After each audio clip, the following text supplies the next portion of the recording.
much, and hello, America, from one of the most beautiful states in the Union. Now, this is going to sound a lot like the Chamber of Commerce, and I mean it. It's hard to sound sincere, because what else are you? You're not going to say, gee, it's not so hot, you know.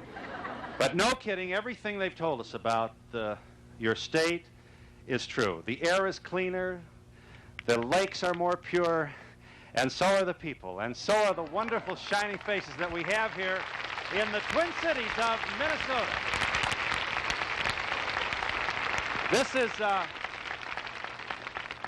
This is Lake Calhoun, and as you can see already, a number of area folk have taken advantage of one of the most beautiful settings that it's been our privilege to deliver our show to you from. We are here all week in the Twin Cities of Minneapolis and St. Paul, and we ask you out there watching on television to stay with us for some what we believe to be some very exciting programs, but also for some very, very exciting looks at one of the most beautiful parts of the country. We'll be in Minnesota for 5 days, and I have the feeling that when it's time to leave, we're not going to want to. You're going to find this opening program of ours a challenging one. We're going to talk about sex education with a woman who not only speaks from the textbook, but also from experience. She's the mother of 4, and she has some interesting things to say about the manner in which we, all of us, attempt, however awkwardly, to raise our children with a notion of responsible sexuality. I know you're going to find her interesting, some of her views different, and we care very much about you sharing your feelings with us. From the Twin Cities of Minneapolis, St. Paul, we say to you, we hope you'll join us.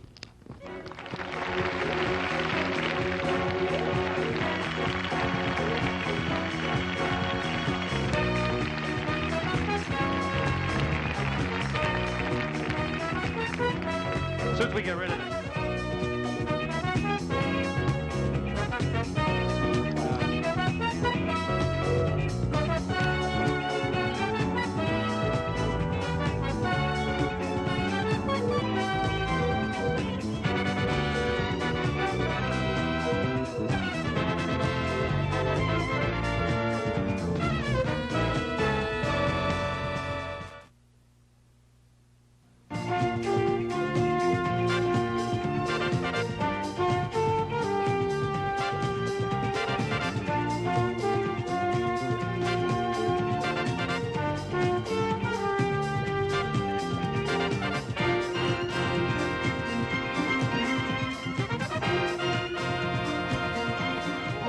We're in Minneapolis, St. Paul, with Dr. Eleanor Hamilton, who has, actually, you've been in the counseling business for a long time. When you first got into it when your first baby was born, or were you professionally interested prior to that? I was professionally interested before that. Dr. Hamilton, you have some rather unusual approaches to this most sensitive area. First of all, make your point about prolonged adolescence. One of the things you're saying is that we become a sexual human being at around age 13 or 14. Right. As a matter of fact, we don't become sexual at 13 or 14. We become sexual at birth. You see, one of the things that we've learned is that we are sexual beings from birth until death. In fact, it was very interesting to me way back, because I'm 69 years old, and I've been in this field for over 50 years now. And it was in about 1941 we began to discover that infants were born sexual. This was quite a surprise to most of us. In fact, the orgasm reflex is present at birth. But we didn't know about the... In both the men and the women? Yes. In fact... That's encouraging. You should be in the delivery room sometimes and see little newborn boys with erect penises at the moment of birth. It's quite fascinating. But at any rate, we didn't know about the older age range. And back there in those days when I was quite young, we turned to a nice old lady in her 70s and said, at what age does sexual desire stop? And she said, I'll let you know. Now, the fact is that we are sexual all the way along, which means that there has to be some healthy expression of sexuality at every age and stage in life. And it's up to us to find out what that is. Okay. See, I want everybody to be healthy and sexual, but not my daughter during adolescence. All right, now this is an interesting problem, because for the very first time in human history, we have an extraordinary problem that faces adults and obviously faces their adolescents. You see, when I was young, let's say, the average age of maturation, that is of puberty, was age 12. was age 14. And the average age of marriage was 18, which meant only a 4-year period between maturation and marriage. Today we have average age of 12, puberty, average age 22 of marriage, which means there's a 10-year gap between maturation and marriage. Now this presents with very real problems because you can't put any normal function like sex on the shelf for 10 years and not result in something that you don't want to have happen. You result in dysfunction instead of function. Okay, all right. All right? I'm afraid to know where you're going here now. All right, don't be too frightened. All right, no, it's not too threatening. In fact, see, I'm sharing. I believe I understand the dilemma you're presenting here. All right. Parents desperately want, I think, their daughters to keep themselves for their husbands after the wedding. Will you grant me that? Well, that's what parents want. That's maybe, but what one woman once said, why settle for a rhinestone when there's a diamond just beyond down the next corner in the road? The trouble is that it might be reversed. What she might find then is the rhinestone, and she have missed the diamond. Okay, I'm having a little problem with that metaphor, but... all right. Okay. I guess I want to know, Dr. Hamilton, and really, I'm very grateful for your presence because you really bring to us a rich background in this area. That you're clearly a very responsible and respected PhD, and you also have your own counseling center in Massachusetts. Right. And you've also raised 4 children. Right. Okay, now after all of that, and you a step lot of forward. Grandchildren. Okay, now you're saying, look, folks, is it realistic for us to expect young people to go from age 12 to age 22 without any guiltless, positive, total expression of sexuality? And I think you're answering the question no. I think there's some viable options, Phil. And I think we ought to look at some of these viable options. You see, the situation we have now is that if you settle for the wait to marriage bit, then you run a very large risk of dysfunction at 22, 25. You become like that awkward, as one of my friends once said, the Garden of Eden. The trouble with Garden of Eden was not there was a red apple in it, but a green pear. And this is... P-A-I-R, I got it. All right. Okay. Now, the other option that we've settled for to date is going under, behind the bushes, petting up to the point of orgasm, or this monstrous fact that we have today of 1 million premarital pregnancies, 400,000 of them kids under 15. That is the situation we have right now. Now, to me, the viable options might be something like these. Number one, masturbation. I hate that word, by the way, because it means pollute with a hand. And nothing but a nasty-minded adult could have made such a nice act and such a nasty word. So I like to use the word caressing or pleasuring or or autoeroticism or any other nice word you'd like.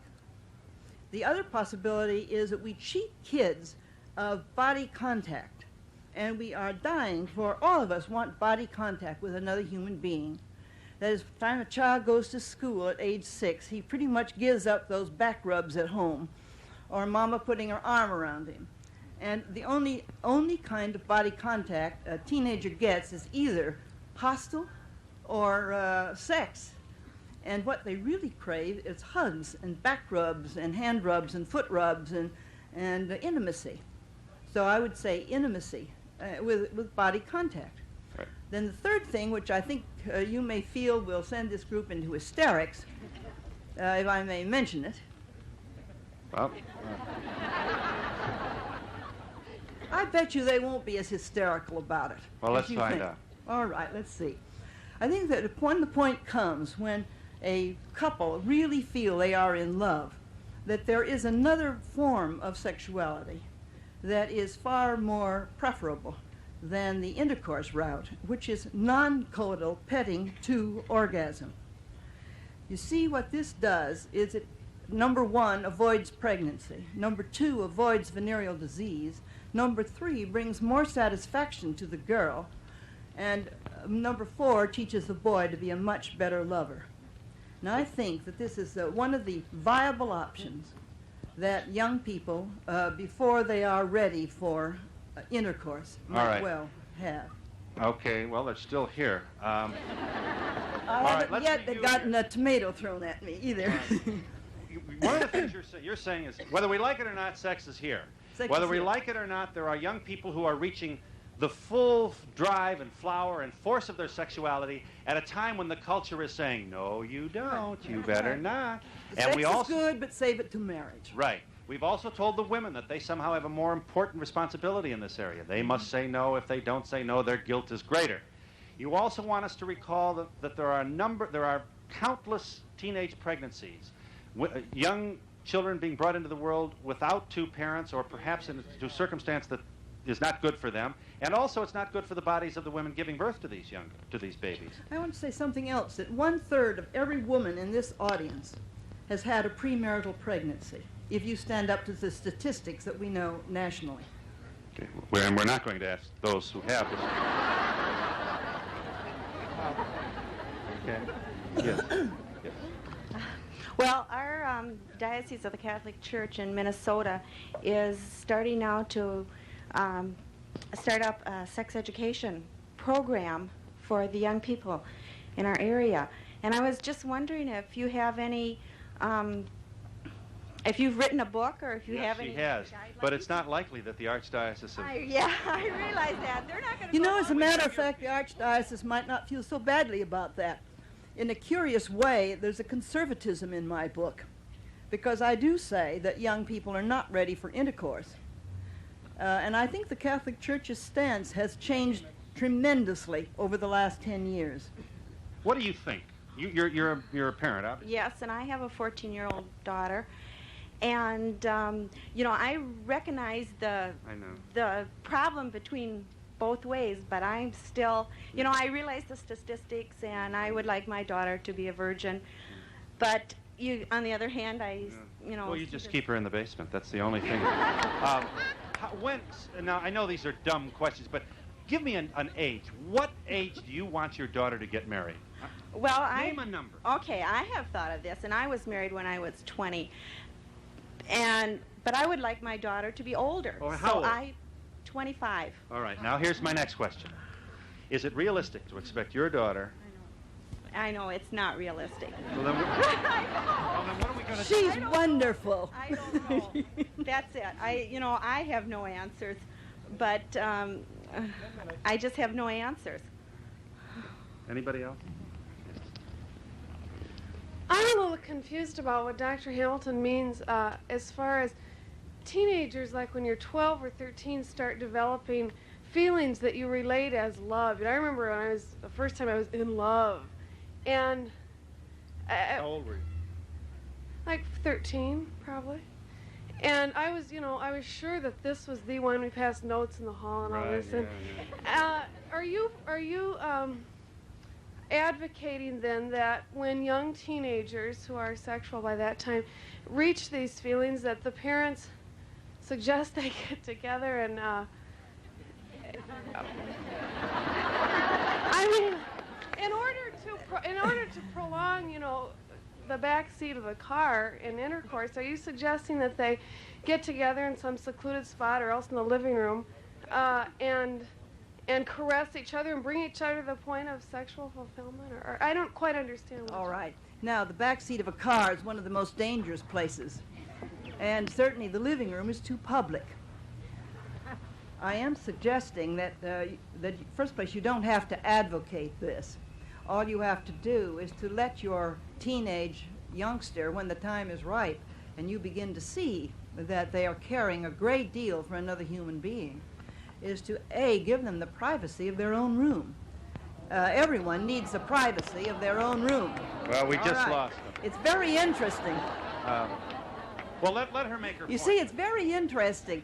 You're perfectly willing to have your child out in the back seat of a car where cops can come along, muggers can come along, they can become asphyxiated. There was a couple down our road last year who both died with the heater on. Now, I think that this back seat of a car is a dangerous proposition. I also think that public parks are a dangerous proposition. Where's safer to make a human relationship safe and intimate than your own home. I think it's the room. You suggested bedroom.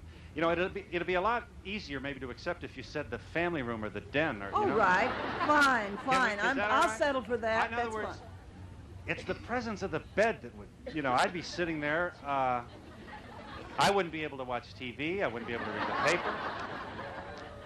Do you understand? I'm not trying to be cute about this. I'm saying that, aren't you asking too much when you ask even the most liberal avant-garde parent to provide privacy for a teenager and a girlfriend or boyfriend in a bedroom? Well, I don't care if you call it a bedroom. Maybe it could be a sitting room or this TV Right. room and so forth. But the fact is, on one hand, the parent is saying sex is good, and on the other hand, they're saying sex is not good. Yeah. And I think you have to be consistent. Either it's good or it isn't good. You have to put your money where your mouth is.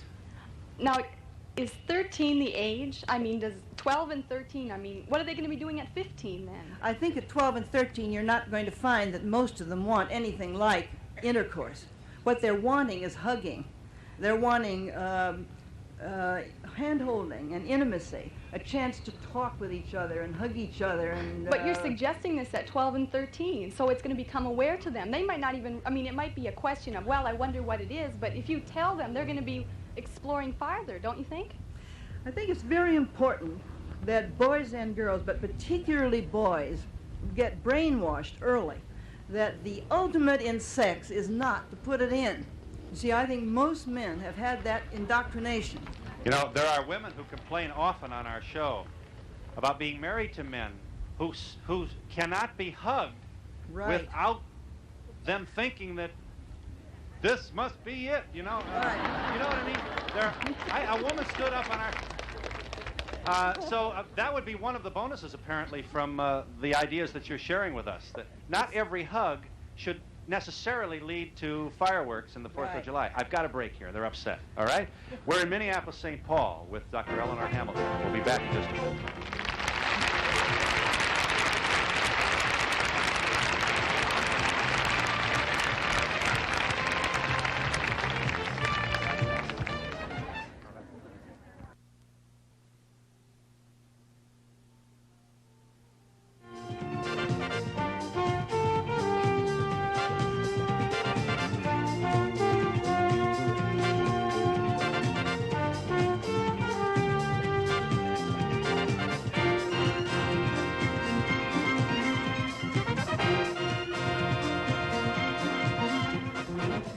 We're back with Dr. Eleanor Hamilton. Can you find me over here, Doctor? I'm over here, in the back. There I am. See me? Ah, All right. hello. Dr. Hamilton, I have 3 children. I never believed in your philosophy. They grew up without complexes. Why does this have to change? In other words, your kids, you said no, and your kids... They live to be normal people. They didn't have to do this at 12 and 13 or 15.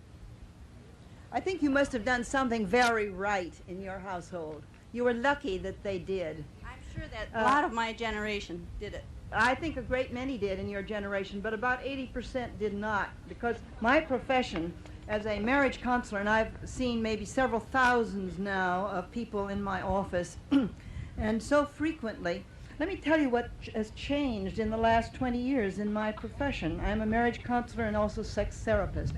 About 25 years ago, 80% of women did not come to orgasm. Today, it's absolutely reversed. About 80% of women do. So I think you were one of the very lucky ones if you had a happy sexual life and you had no premarital sexual experience. Now, what about the kids, though? She's also making the point that she raised her family with the idea that virginity is to be preserved for marriage. Sounds like something that's dead, doesn't it? Preserved. It certainly does. Well, you know, the boys today say that virginity is about as useful as an appendix. In fact, they are far more worried about a woman at age 24, let's say, who is still a virgin, than they are about a woman who is not a virgin. But, okay, but we shouldn't be, you know, I hope we're not going to be cashing in because we don't want the boys to worry about us. No, that isn't the point. But I think that this nice lady's point is something to be considered. I've known many people who've had wonderful, wonderful marriages who had no sex. In fact, one of the loveliest ones I ever knew was a woman in her 70s who for the very first time came to orgasm. But this is the exception, not the rule. I have one thing to add. I think the best teacher that we could have had in sex was our husbands in that day and age. Yes. Well, But unfortunately, many of us were lousy lovers, weren't we? you ought to read the height report someday. You see, the myth that these wonderful lovers, these men who were supposedly not virgins, were going to be able to educate us as women. The fact was that woman after woman after woman, thousands upon millions, found that these educated husbands were unable to bring them to orgasm, largely because they didn't realize that the hand was a primary sexual organ. Yeah. There's some people down here with their hands up, Phil. I was going to say that when I was growing up, that there were a lot of guilty feelings, and you seem to see nowadays that the children in the schools, high schools, that they feel more psychologically stable. Don't you feel? I think there are both things. There are extremes of greater signs of stability. Certainly guilt has never helped us at all. It's a real burden to carry. In fact, one of the things I like about the Catholic Church is that it provided every week a chance for people to get rid of their guilt. I wish we Protestants had had some such thing. You're talking about confession. Right. Doctor, I just wanted to ask you, I agree with your logic and I can see the reasoning behind it, but the principle might not work. How do you expect the teenagers to stop when they want to go on and make love and have intercourse? I know when I was younger, I didn't want to. I just went on. So how do you expect them to stop? That's what I don't see. I'm not expecting them to stop. I'm expecting them to change the path of their travel from coital to non-coital.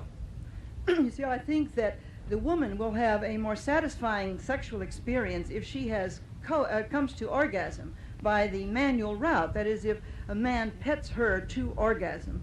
She doesn't stop. She simply has a fulfilling sexual experience without the risks.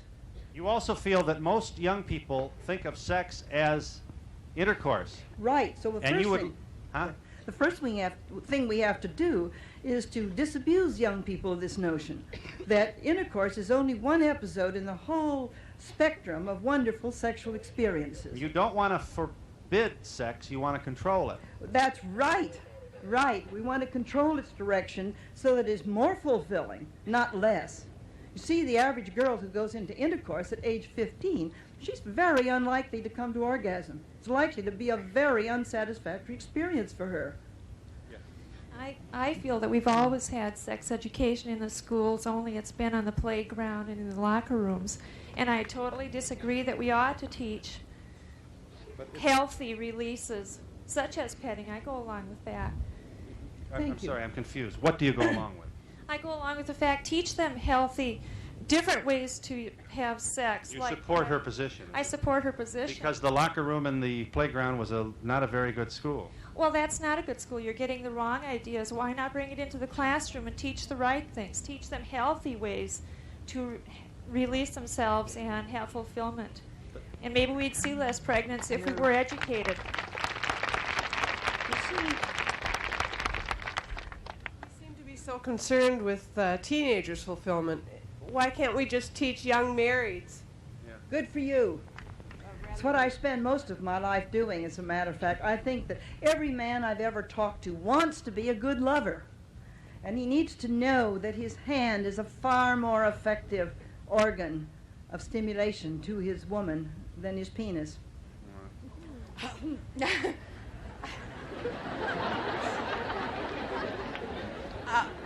What I'd like to know is, why do we always put the obligation on the school to teach our children about sex rather than the home and the family they belong to?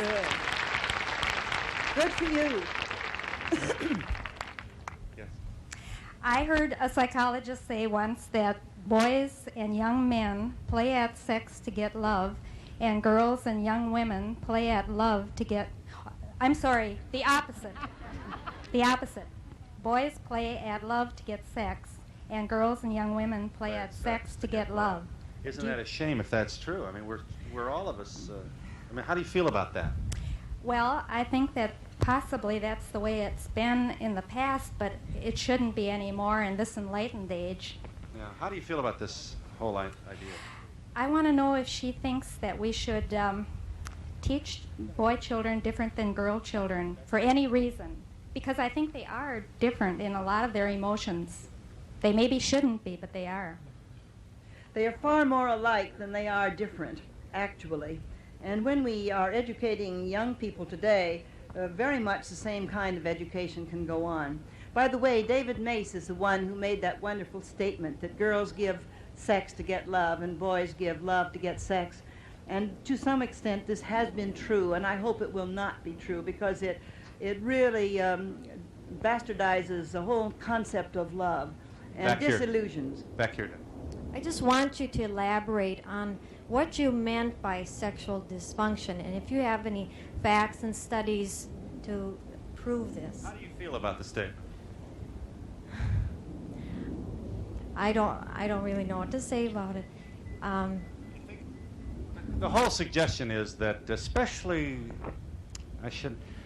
people over 40, the question is, did we grow up in an atmosphere that allowed us to our potential to enjoy this most important feature of our humanity? Did we, or did we interrupt it? Did we suppress it? Did we somehow make it less than what it should have been? What do you think? Are you asking me that, Yeah. Phil? I'm sure that what we've done, you see, I like to think of sex as energy. And it's a special kind of energy that it's a biological source of our creative energy, as a matter of fact. So when we shut down our sexual energy, we also shut down our total creative energy. So I think we have to search around. If we're going to be responsible, we have to search around for an ethical way for us to express sexuality at every age and stage of life. I think the key word is responsibility. And I like to pronounce that word that way, by the way. I, of course, can't prove this either, but based upon the shows that we've done and the testimonies that we've received on the telephone and in the mail that we get, there are apparently a lot of women who are married to men who are touching them only in bed. And on those occasions, it's pardon this flippant way to identify it, but it's wham, bam, thank you, ma'am. This is the greatest criticism that women have against men today. And woman after woman after woman says, I wish my husband would grow up and feel. Or as one woman said, my husband strokes my clitoris as if he were Simonizing the car.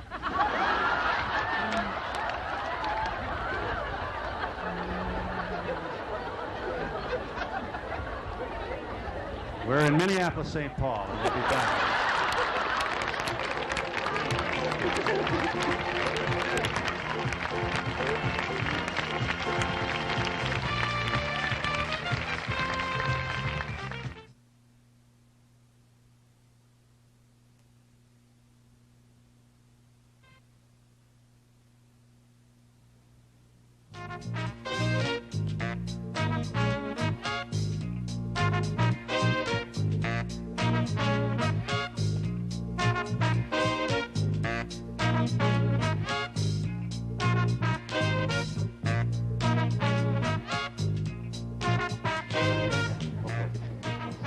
Yes, ma'am. Dr. Eleanor Hamilton, may I call your attention to this book titled Sex with Love, A Guide for Young People.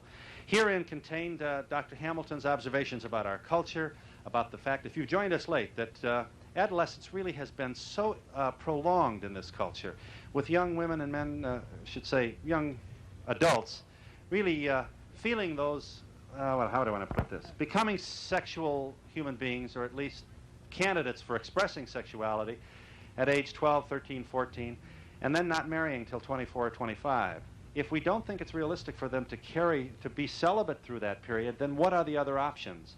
And are we turning our backs on this problem? And are we just hoping and keeping our fingers crossed while our children go out and perhaps act irresponsibly in the back seat of a car? And what with all the erotic stimulation available, my dear, if I were dating today at age 17 and went to one of those movies, I'm not sure either of us would get home. I mean, at least we didn't have the explicit, you know what I'm saying? I don't know how. I think it's very difficult to be a kid today. Certainly is. Certainly is. I support the doctor's position. I think she's a great woman, and I think probably that we should try to educate the children since the babyhood on, to be free, open, and touching, caring, loving. And I think this is maybe one point we're missing. Thank you. Thank you. I agree with my friend who brought me to the show, except I think we're sitting on an atomic bomb. All right, you talk about love and intimacy. To me, they come basically from the heart and the mind. All right, do you think that by encouraging casual sex, that we're, as I understand it, Kinsey said boys have reach the peak of their sex drive 16 to 19, right. Women around 32. Okay, where do you suppose the controls come from? I really had a fight like a tiger too. I wasn't particularly attractive to the point where I had to fight that hard, but at that time in college it was 3-1. However, I was a virgin when I got married, and believe me, each guy I met, each year I lived, was better than the one before. And the thing I'm happiest about today is that I was a virgin when I got married. How do you keep the control when true love, there's a lot of sex around that's not at all intimate, as our minister said this morning. Let me answer first question first. Number one, I do not advocate promiscuous sex. Nor do I advocate sex as an outdoor-indoor sport. I think there are those who do. I think the whole gist of my talk has been responsible sex linked to love feelings. That's number one. I'd be interested to know, how old were you when you got married? Do I have to tell? I think you must have been very attractive and not unattractive, as she was over 30, she said. Oh, I see. So, but she feels that your virginity was a gift you gave to the man you chose to? Absolutely. I fought like a tiger to keep it. Yeah, boy, you must have. You know, things have changed a great deal since Kinsey's day. My husband and I were part of Kinsey's early statistics also. And I think that the Kinsey statistic today would change very much, because the peak of a woman's sexuality is not 32 today.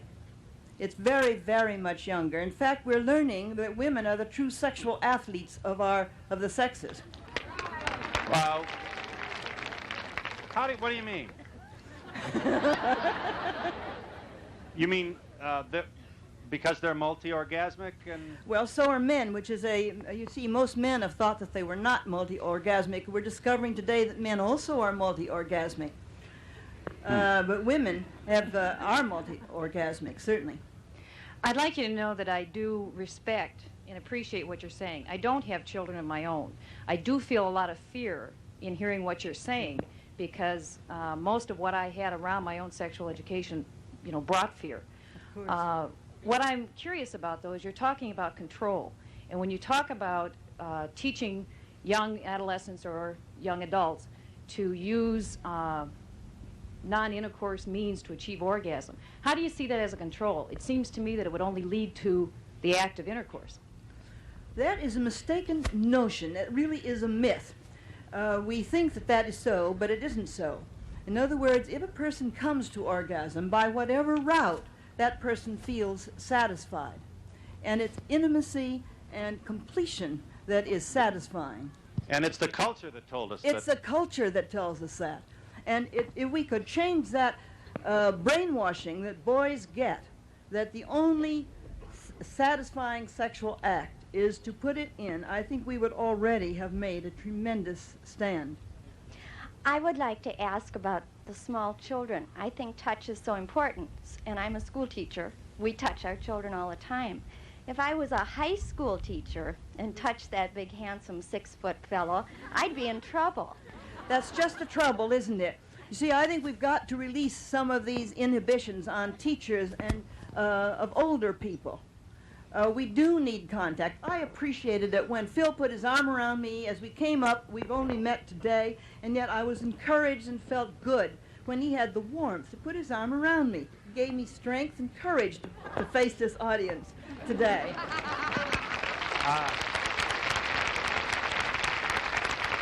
I'm just recently into doing this. I mean, this is a... Good. Now, that's what I like to see. You know, I notice I do it with my kids, you know. They're like 19, 18, you know, and when I hug them now, they stand there like they're in the shower. You know? They hate it. I mean, they're living, obviously. They're going to survive that. But it reminded me of how I failed to touch them when they were smaller. Right. Well, I wanted to say that my youngest daughter runs a summer camp to which I am a consultant, and we've been running that camp for 10 years now. And one of the things we really encourage the children to do is to hug each other. And they have a hugging ceremony when they say goodnight. And it's they learn to do back rubs and head rubs and foot rubs and hand holding. And there hasn't been a single instance, not one single instance of a pregnancy in 10 years with those boys and girls. Over here. I support Dr. Hamilton, but I think the thing that we have to do is to retrain adults in their thinking before we're going to get any place with our children. You're absolutely right. You see, the one thing that young people say to me, please talk to our parents. And the other thing I want to say to Phil, you mentioned about your daughter. What about your sons? Do you expect them to be virgins? Well, I appreciate that the position that I'm taking is very, very, very reactionary and sexist, and I'm dealing with it. I'm dealing with it. I'm trying.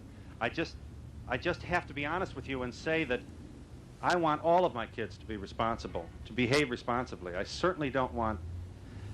it's just that at 42, I still bring more anxiety to my daughter than I do my sons, and I'm working on it, okay? Please be patient. I didn't invent the culture, you know?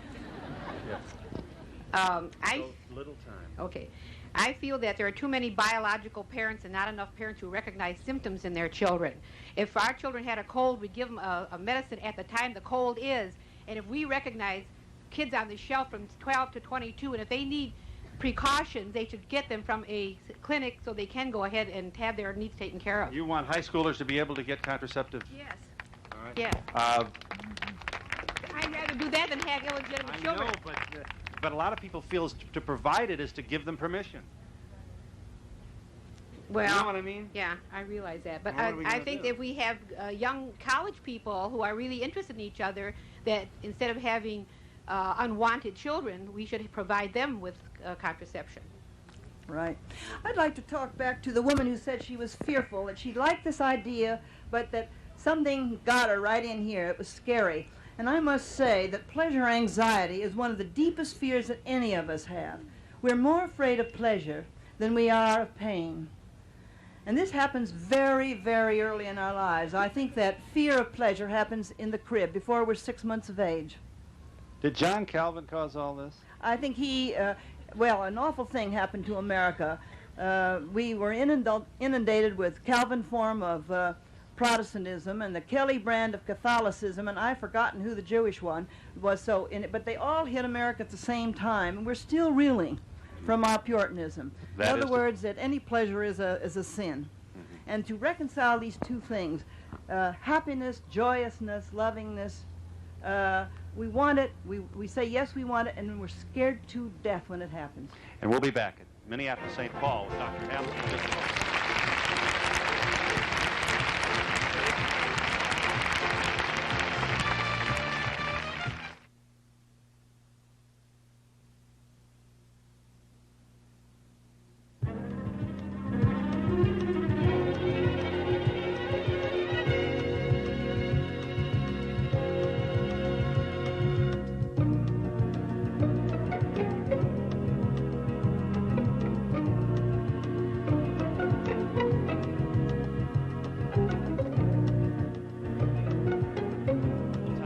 In the front row. This is Dr. Hamilton. Yes. Let me sell the book here for just a moment. Sex with Love is the title of this book, a guide for young people. It's published by Beacon Press. It's also a Book of the Month Club choice. It's a Book of the Month Club choice. Sex with Love. It's a softback, so this won't take you to the cleaners. $3.95. That's pretty good these days, you know.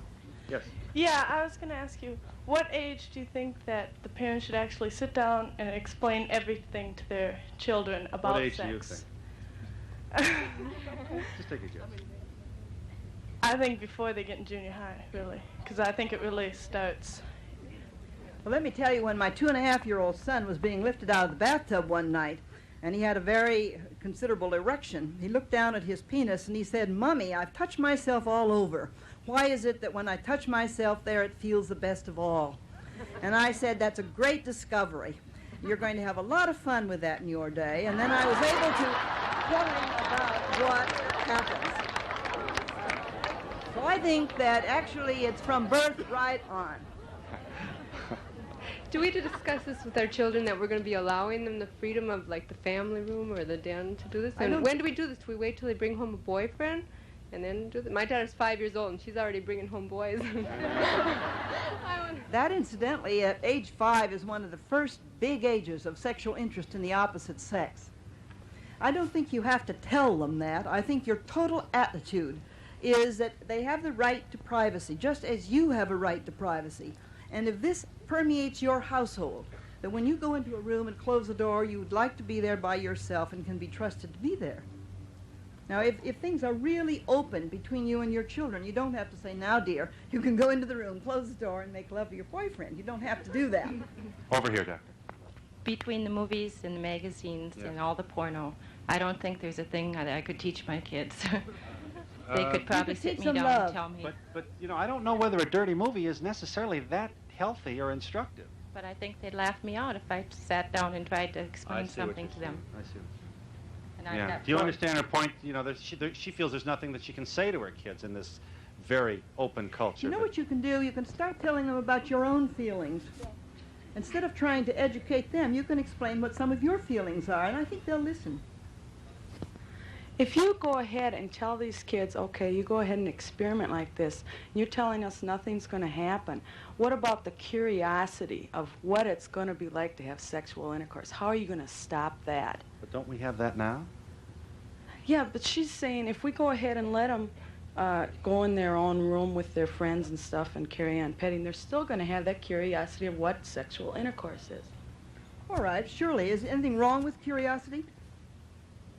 She wonders, though, if it can be controlled. I mean, yes. we're back. You see, if you have real satisfaction, and if also you've understood that you can have that satisfaction without the negative risks, the chances are much greater of your not falling into that hole, because it's a real hole to fall into. If you have a viable option between satisfying sexual activity that brings you satisfaction and one which probably does not and puts you at risk, if you have a brain in your head, you're likely to pick the one that will give you satisfaction and without risk.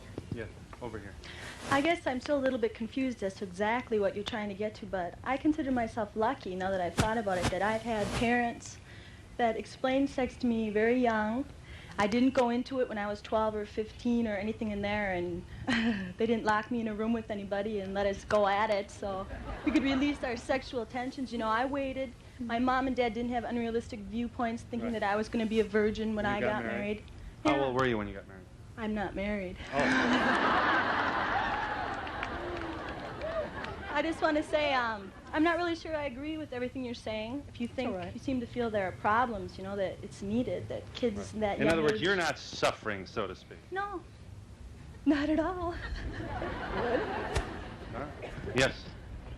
Yes, I have a daughter at 12, and I think that if you can talk with your children before they get curious and be close to them, that you avoid a lot of the problems. I think she agrees, yes. What you need to do is to talk to them from the very beginning. When they begin to ask questions, the essence of which is what is back or beyond, they're really saying what made me.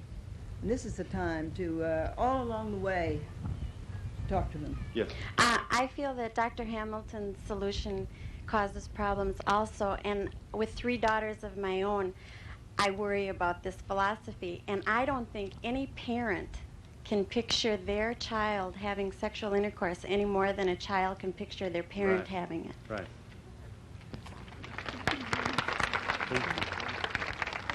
This is it, well. Yes, Dr. Hamilton, I'm only 27, but I can can speak from when I was in school, and I think sex education is extremely inadequately taught at home, especially when my parents wouldn't even tell me what was happening when I was making the change of life. And so I do agree with you. I do believe that it's definitely needed, just like marriage counseling. I think counseling for teenagers is needed. Thank you. Yes. What I'm concerned with is the responsibility that you're placing on these children of 15, and that it isn't only teaching them sexuality, but teaching them that when they make a decision, they have to be responsible for the choice that they make. This, by the way, is the whole impact of my book, that to learn how to make responsible and loving decisions. Yes, if you were a father and you were trying to tell your young son how he should react to, the opposite sex, how would you go about telling him to take these freedoms, or don't tell him at all? I would suggest, because it's a long story, that you get my book and read it, because I have a lot in there about that. I don't want you to think that Dr. Hamilton is saying that you don't drag your kid by the hair into the family room and say, it has to obviously be a gradual process of education and instruction and a manifestation of caring. We're talking about sexuality and whether or not our approach to it is good for us and our kids. And we'll be back here in Minneapolis, St. Paul in just a moment.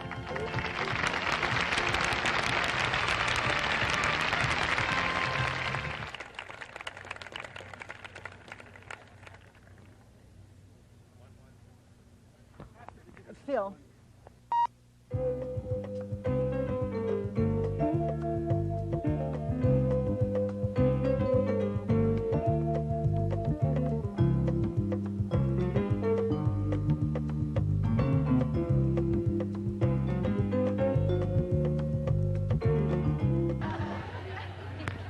The book is titled Sex with Love, A Guide for Young People. Its author, Eleanor Hamilton, Ph.D.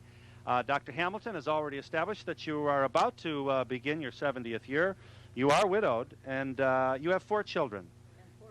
And so you must have done something right, if you permit me to say that. Thank you so much for the candor of your observations, and we look forward to visiting with you again. I know that we've showed your address. I'm sure you'll get some mail on this, and I hope you're glad you came.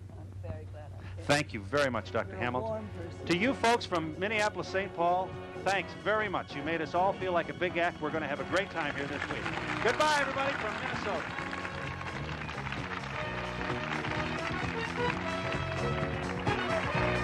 On the next Donahue, America's most talked about pediatrician, Dr. Lendon Smith, makes a house call for us in Minneapolis to talk about everything from vitamin C to temper tantrums. Join us.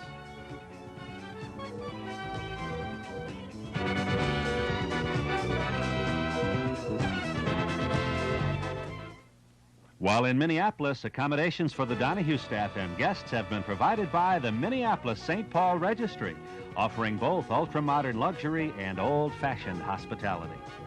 Services provided and promotional fees paid by Ford, who introduced the exciting new Futura, a dramatic combination of styling and technology for 1978 and beyond, with room and comfort for 5 passengers. Test drive Futura now at your Ford dealer.